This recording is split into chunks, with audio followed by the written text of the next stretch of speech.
Hello fam, I'm switching things up. This is my ISP modem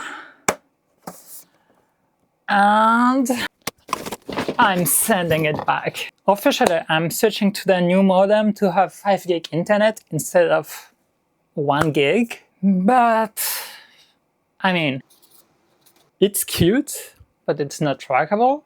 It just has 2.5 gig, 1 gig, and 1 gig PoE Ethernet. This is not enough. I want to have the full speed.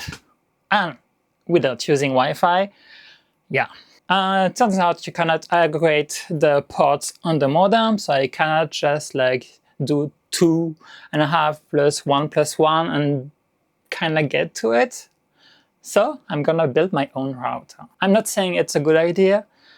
I'm not saying it's in the TOS because I'm not looking into them, just in case. Yeah. I haven't recorded since a few weeks. That last bit was a while ago because of a dilemma. Turns out my fiber here in this building is limited to 1 gig. So what's the point? Maybe the point is to have something that is overkill and that I control, have less reliability in the name of cool. I got this dual SFP plus PCIe card. It's by 8, so it should work in the ThinkCenter M720Q Tiny because it's cheap, and as far as I remember, it's an all Intel NIC, so it should be fairly reliable. I don't know about the cooling, but the heatsink is nothing special, so it shouldn't need much. Also, the layout should not pose any problem inside the housing of the M720Q. Again, this is a server-link card, and everything past this point here is just copper. I can probably cut it if needed, but I won't. Standard issue Lenovo ThinkCenter riser. A Wi-Fi card. Most cards are not AP capable or don't have a good Linux support for recent Wi-Fi. So this one is just Wi-Fi 6. It's a MediaTek MT7921. It should have great support inside OpenWRT, should I choose to use that. It's likely to be AP capable, but there's only one way to find out. I only took Wi-Fi 6 because Wi-Fi 7 is apparently not completely stable inside the recent router OSs. Maybe I can replace it by something that works reliably in a while. Since my only Wi-Fi device is my iPhone, and it's an iPhone 13, so who cares? Back to this. I already added more RAM because I'm a baller. This is gonna go.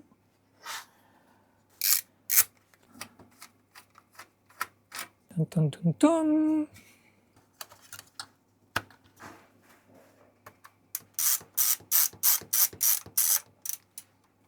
And now let's see if it fits. Of course it doesn't fit. I could cut this. I can also remove this shielding here, like I did on the other one. And now we've got access. It's actually a pretty nice fit.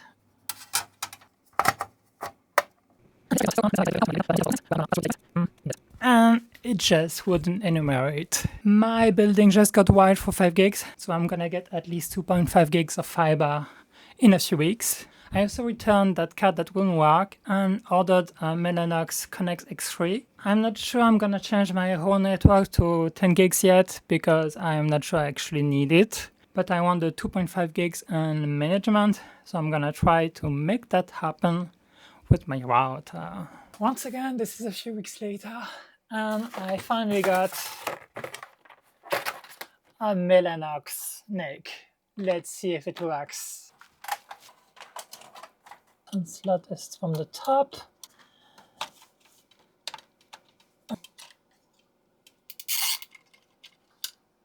I mean, it's gonna serve a purpose.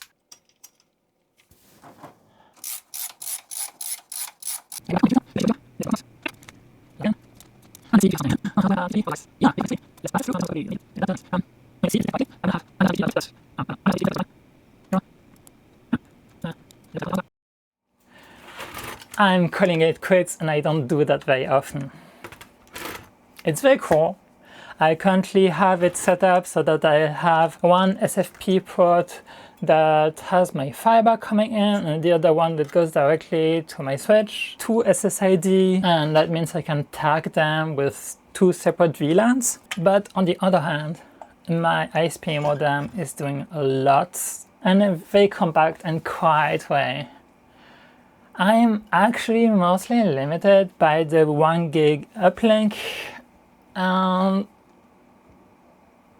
My initial plan was to have an SFP card in my computer so that I can have remote desktop with very low latency and high bandwidth. But since I only have a 1 gig uplink, and since most locations I will be at will only have some normal Wi-Fi,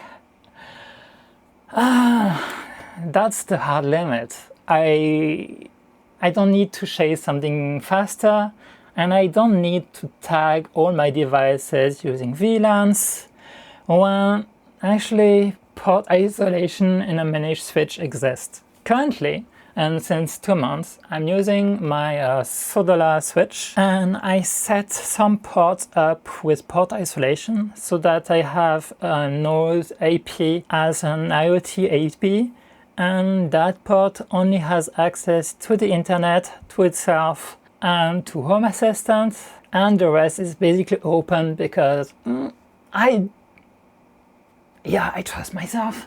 If I was to do that using OpenWRT or OpenSense, of course it's very cool, you have groundwire control, but at the same time, my ISP modem gives me some protections against not knowing that something is broken, against not knowing everything, and actually losing control by trying to have the most control possible. As I said, my 1 gig up will be my limit. I don't really need more than 2.5 gigs down. If for some reason I need more than 2.5 gigs down for a project, I will set this up again. I will save all my VMs and everything in a folder, and it should be easy enough to replicate. For now, I'm gonna keep it like this for a few weeks before tearing it down and probably reuse the PCIe Express port for something else. It was cool. It was a nice idea. It was stupid.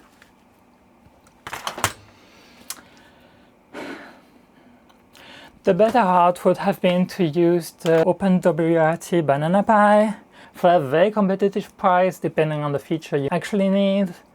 And it works out of the box with OpenWRT. It was a cool idea, it was stupid, and I'm gonna move on to other projects. Cheers.